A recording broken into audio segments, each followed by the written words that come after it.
Hadis man lam yada' qawla zuri wal amala bihi falaysa lillahi hajatun fi ayyada'a ta'amahu wa syarabahu. Masya Allah.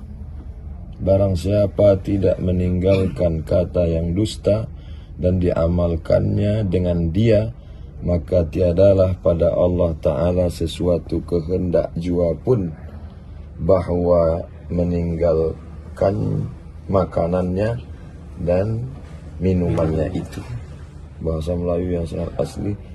Apa judul aslinya ini? Hidayatul Habib fit Targhib wa Tarhib. Hidayatul Habib fit Targhib wa Tarhib, ditulis oleh Syekh Nuruddin Al-Amiri, Mufti Aceh pada tahun yang ini tahun 1637. 1637. Berarti kitab ini umurnya Sudah hampir 400 tahun. 400 tahun. 380 sekian tahun. Jadi siapa yang mau tahu bagaimana bahasa